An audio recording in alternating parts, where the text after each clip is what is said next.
Antigones continued his pilgrimage. His pulsing aural implants identified the distant cacophony of raucous conflict, their echoes swallowed up by the muddy, sludging swamp. The tone poem of a blade scratched along the ribbed instrument of a larynx, the staccato percussion of mass-reactive shells, the snare drum of flesh pieces falling limply into the brackish waters, the broken chorus of bassi profundi screams. The ear-splitting, flesh-flaying, bone-mulching instrumentation of the abyssal choir reaching yet another crescendo as they approached their prize. Antigones could no longer hear the keening ethereal voice that called to him across the desolation. His soul clawed at the memory of it, burned out neurons and frayed nerve fibers fizzing to the echoed sounds of tantalizing novelty. He could feel necrotic centers of his brain spark into fitful life, the sweet agony of diseased, useless tissue, the sloughing off of useless rot that gave way to the cleansing madness of new experience. The long, drawn-out scream that mirrored the birth of the Dark Prince. Cosmic radiation funneled and purified into one new sound. Blood gathered as tears around the sinking blackness of his eyes. Trembling sensation overpowered a stretched-out nervous system, already on the brink of catastrophe. A low moan emitted from the circular vox grill that had replaced his mouth, a defective rendition of that ghostly sound, so monstrous in its imperfection that Antigones almost ripped the implant from his face in his disgust. He fell to his knees, convulsing at the memory, planting his hands into the rapacious mud and sinking deeper into the murk and fog of his broken mind. He briefly savored the small explosions of swamp bubbles popping beneath his weight, the mosquito whines and the buzzing wings of carrion insects, the churning slosh rippling over squalid bracken and other fetid ferns. His eyes strained against their sockets, two screaming orbs squeezing against the iron bars of an excruciation cell. Antigones remembered the perfect silence of the Xenos Durahax, the dizzying corruption of sonic sound that violated their sacred temples and replaced the quiet with the endless howling of the warp. The war for Otinius IV, unremarkable but for the mournful screams of a mortal woman, and the moment where her vocal cords swelled and inflamed to replace her wails with weak, vibrating gasps. The boiling of oceanic Zerapast, and the thunderous whispered hiss of an entire sea burning into murderous steam. Antigones briefly returned to himself. His limbs had sunk beneath the semi-solid mud. For all his transhuman strength, he could not remove them. The strain of a suckering, puckering pressure pressing against his armor. Flies gathered around him, seeking orifices upon which to vomit and feast. A stinking wind fluttered through the ferns, distracting Antigones with its traces of blood and acrid promethium. He remembered the long scream of craft-world Albanayak, the path of sound that fissured the psychoactive wraithbone and shattered apart the stones that gathered souls for Slanesh. Antigones howled. The amplification of his vox grill blasted apart the mud and the stagnant water, causing small tsunamis of fetid liquid to cascade in every direction. As the discordant sound violated the deadened smoothness of the swamp, he made to stand, wrenching his arms from the clamp embrace of mud and sending aftershocks through the sludge. The flies that buzzed about him scattered in a black fury. Those that had landed on his vox grill were pulped, falling limply to the water. Antigones took a step, and then another. A yearning cry, faint and trembling, reached out across the wastelands in response to his scream. Antigones shivered. It was the same, otherworldly sound he sought. Holding out an ethereal hand, Antigones felt his soul reach back, its claws a glaring mishmash of impossible color. It gave him strength against the ennui of mud, and on he went. He crossed an ocean of soundless, colorless hell, dull, tepid greens that murked into sludging, diseased brown, ferns sinking without grace into the depths of draining mud. Diseased browns that faded into gloomy grey waters, that snatched at the sun and usurped its light into a dull pallor. Sloshing marshlands that grated to asinine emptiness through oral implants, shedding into the horror of Antigone's mind, rhythmic, repetitive resonances that spoke of sweet surrenders to the slushing swamp. The black pools of his eyes swallowed the fluttering life spark of 100 buzzing fauna, floundering in the sinking void of his entropic soul. He stumbled like a blind man in the mud and the mire, a ship adrift in the warp horror of 1,000 atrocities, led only by the call of that ethereal lighthouse, the sound light that called to him from across a blackening chasm of fused nerve endings and exhausted sensation. Antigones remembered the degradation of Faraday Mundus, and the shrieking soul terror of the red-robed priests whose bodies replaced the walls of their churches and spasmed beneath a scrap code forged in millennia past. The breaking of Brother Septimus, and the jubilant laughter screams he made when he renounced the silence and embraced the perfection of the cacophonous choir eternal. The mutilations of Antigone's own flesh, and the soft squelch he heard when the acolyte of the Dark Mechanicus held aloft his amputated, bloodied lips and pressed them gently to her own. A foot, placed firmly on solid earth after miles of uphill climb, the swamplands slowly draining away to desolate wastelands of weathered stone. Antigone snapped back to his own time. That last memory sensation was of the present. He had left the swamplands. He glanced about, eyes drinking in the barren brown-grey of mountainous terrain. A wind whistled through winding paths that led between ice-graced peaks. Its sound was immeasurably lonely. Antigones paused and listened.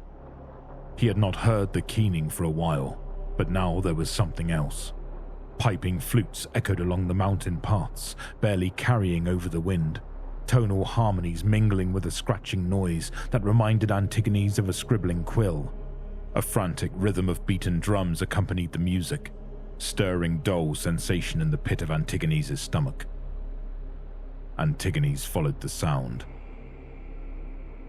Funneled between the mountains, the wind started to pick up, and with it, the distant music.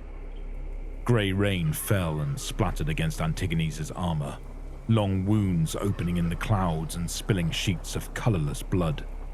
The rain soon picked up, leaking through his vox grill, tasting metallic and brackish down his mutilated throat. The rumble of thunder shook through his stomach. His eyes reflected the flash of resultant lightning across ice-graced peaks. The piping flutes accelerated their tempo, the music seeming more atonal and desperate. He found the players in the mouth of a yawning cave. They danced around a lapping bonfire, the air hot and stinking with their sweat and bodily odors. Their naked skin was painted red with ochre pigment, fashioned into strange, occultist symbols that Antigones did not recognize from his own experimentation into damnation. Their instruments, those piping flutes and scratching drums, were of bone, creating a cacophonous half-melody that had no reason nor rhyme. The music stopped when they saw him. They shrank back from his shadow, whispering the same words again and again to themselves. Guthsamhak! Guthsamhak! A decrepit woman hobbled forwards, her breasts wrinkled folds of drooping flesh. A necklace of tiny bone flutes hung from around her neck, her hair matted knots of black. The tips of her fingers were stained with red ochre, swirling shapes painted across her emaciated stomach. The illless listener, the mouthless song, the blackness sight. Guthsamhak! Guthsamhak! The crowd pushed back against the walls of the cave, scratching at their flesh and repeating their murmured chant. Only the witch remained in front of Antigones, her wide eyes reflecting the cavorting bonfire flames and the occasional flash of fateful lightning. Hear! Sing! See! Antigones brought up his sonic blaster and sang the song of the harmonic destruction. The woman did not have time to scream. Waves of pulsing sound flensed the flesh from her body, peeling it back from the musculature, which then shredded to expose disintegrating bone. She threw back her head, mouth wide open as the song exploded her internal organs and her body separated into 1,000 parts. Flecks of loose skin and bone drowned beneath a tidal wave of steaming blood. Samhak! Guth Samhak! Antigone's turned to slaughter them too, but something stopped him. It was cave art. It had escaped Antigone's attention before, obscured by the crowd and by the old woman, but now the noise marine could see it clearly.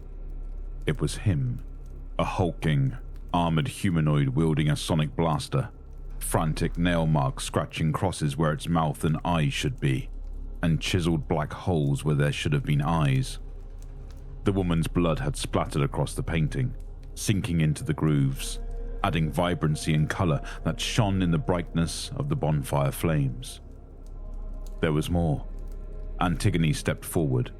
The cave painting stretched across the far wall, depicting a tribe of mortals leading Antigone through the mountains, taking him to a forbidden place, taking him to the place where death and sound met, and embraced as friends. Antigone's turned to the mortals. They were knelt before him, heads bowed. The oldest among them bore the ancient scars of las rounds, cauterized burns crinkling the flesh into rubbery paper. Antigone's nodded. The mortals leapt to their feet as one. Lightning flared as mad flutes piped against the uneven beat of bone-crafted drums, the shake of thunder echoed by the beating of frenzied feet. The pilgrimage would continue. The mortals guided him through the mountain passes. They had donned clothing, factorum overalls and sturdy boots that seemed at odds with their savage occultism, the red ochre running down their faces in the gushing rain. The storm had abated somewhat, seeming to reach its zenith at the moment of the witch's death, but still the rain poured like blood spilling endlessly from a mortal wound. The pipe of flutes and the rhythmic percussion of bone drums scratched at Antigone's oral implants, a feeble riot of sound that no longer did anything to stir his soul. It had fallen dark, the guttering sun eclipsed by the rising horizon. The mortals stumbled and fell in the wet, one man slipping down a crevasse and disappearing into the black. Even as he fell, he continued to play his flute, his place in the orchestra reaching a triumphant crescendo before he forever bowed from the stage. Antigone's did not wonder at their devotion, nor did he wonder at what dark passions and urges had led them into the mountains, for Antigone's had seen such things many times before. The sweat stench under orifices of an imperium forever insistent upon repression and denial, sexual depravity, unwholesome pleasures, illicit poetry and scatological art, forbidden desires that could not be snuffed out by vestments and prayer, dark dreams cast by the shadow of broken souls, the dripping afterbirth of the prince in the warp, ever birthing, ever being birthed, always courting, always courted. Sin, ubiquitous and uninteresting, limited by mortal imaginations and mortal lifespans, only scratching at the sheer degeneracy that Antigone's has plumbed for millennia. Antigone's felt the itch of his sonic blaster, the weapon calling out for weeping song. It preyed upon that sense of cosmic ennui, its tongue licking its way along the ridges of his dulling hearts. The kill lust steadily pulsed through his blood, engorging his appendages with the promise of sweet adrenaline relief, the sonic blaster tempting him with false promises of satisfaction. But Antigone's was not fooled. He knew that he would take no pleasure from the stolid butchering of the lost and the damned. The weapon still found culmination in the scream of its song. Antigone's knew that it was not enough. There had to be more. Always more. A cosmic glutting that would never end, for as long as the stars still shone and the pantheons still played their games of death and betrayal. Antigone shuddered, stopping and staring up at the black sky. Salty rain pattered against the scar tissue of his skin, the peaceful mockery of a thirsting god. Antigone's could feel the eye of the warp upon him. the condescending approval of something that he both hated and loved, a power that always offered more but never enough. The mortals paused alongside him, a brief lull in their instrumentation giving way to the steady pitter of rain.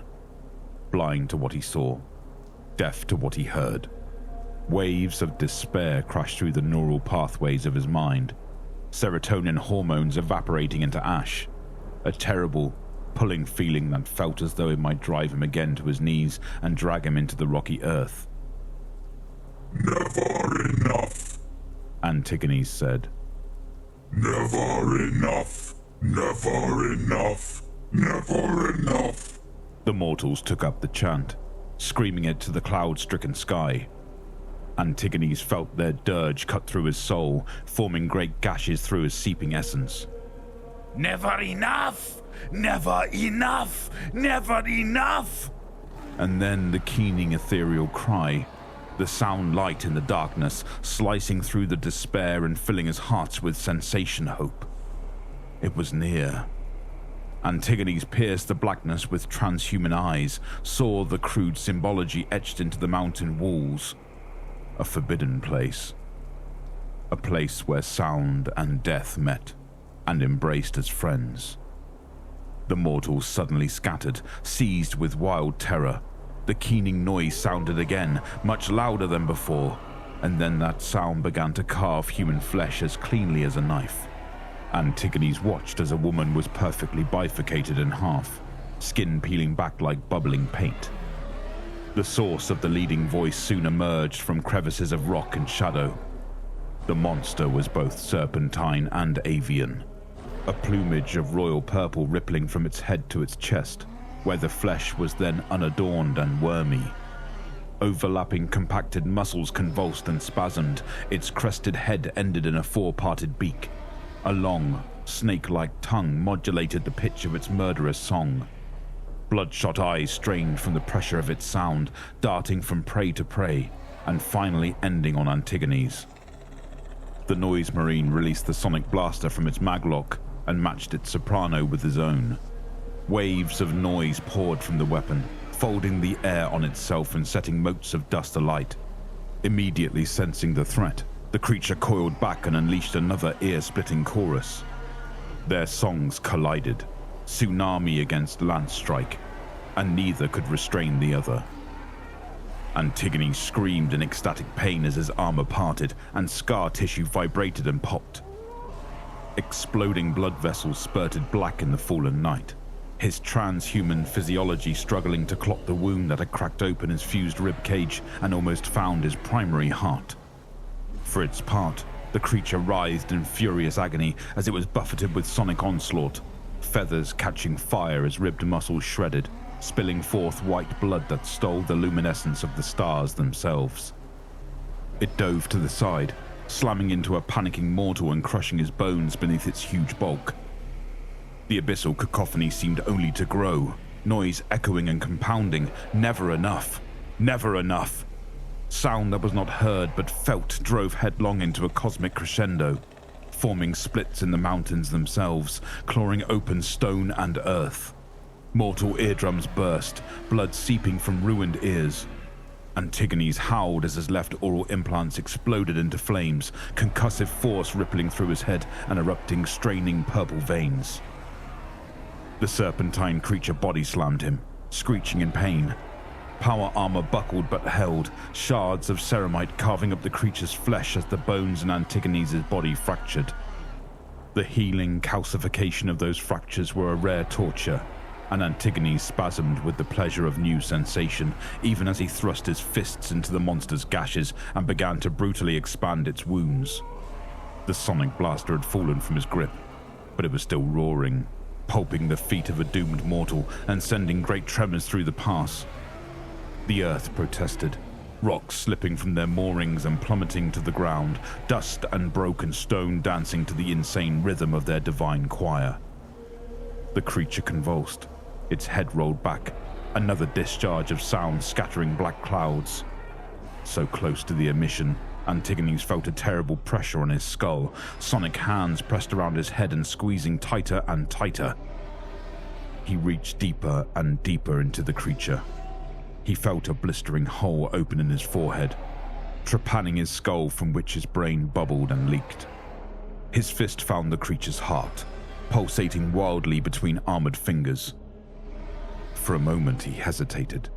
The culmination of noise burned throughout his soul. The hole in his skull cracked wider and wider. Then he wrenched back his arm and brought the creature's heart with it. The monster thrashed and fell back, writhing in the dust as mortal humans panicked and fled, and rocks continued to fall from the mountains above. It fell silent, and at that same perfect moment, the sonic blaster fell silent too.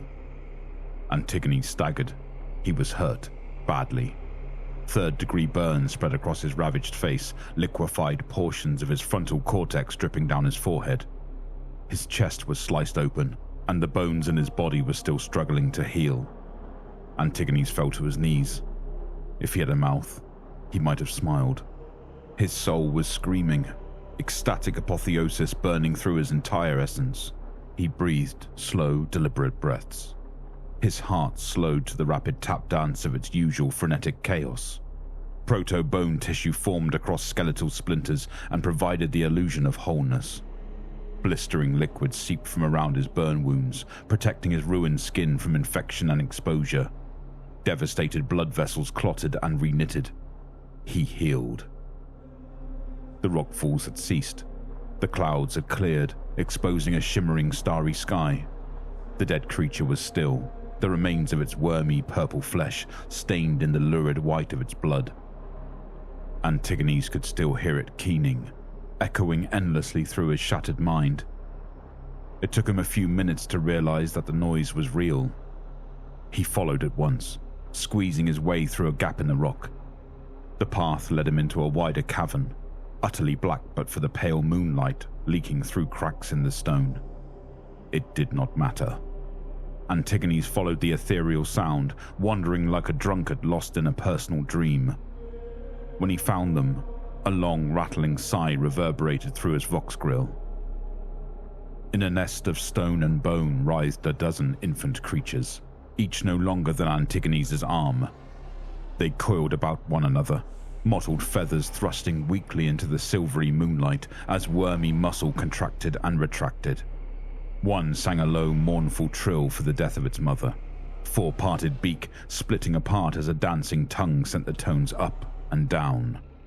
The black air tremored to its dirge, scratching along the luminum nerves of Antigone's final oral implant. Methodically, Antigone strangled the 11 other creatures, savoring their weak gasps that vibrated and thrummed along his cadaver flesh. To the last, Antigone's offered his arm, and watched as it coiled around the limb. Another decade. Another dozen worlds.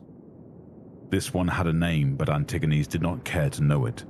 The desert winds thrust sand deep into the troughs and valleys of his scar tissue, filling his vox grill and half suffocating him as he rode onwards. Antigone's enjoyed the sensation, feeling his vision blur. His third lung strove to compensate, a delicate percussion band of organs within his chest, the pulse of blood, the pounding of hearts, the thrill of adrenaline. His mount sensed his pleasure and sped forwards, its coiling, slithering movements sending jerking patterns through his body. It had grown in the intervening years, even larger than its murdered mother. Its flesh had mutated into a translucent, ever-running skin that slunk around Antigone's legs, its purple feathers ending in barbed spikes that constantly oozed with the stinking effusions of sexual congress and blood. Together, Antigone's and his creatures sang of death and destruction and manic excess. With each mad bar of music, they strove to outdo the other, finding higher pitches, higher volumes, a whirling hurricane of sound that shredded the Eldari jet bikers that flew all around them. Antigone's felt his soul soar as waves of sonic energy overcame the Eldari in new and exciting ways, transforming them into convulsing, pulsing, spasming monuments to sound. He could feel their alien souls singing in tandem, as the keening perfection of his mount shattered soul stones and added their torments to the nightmare song. Antigones leaned back, his heart beating with the mad vitality of purpose, his voice full of joy. Never enough. Never enough. Never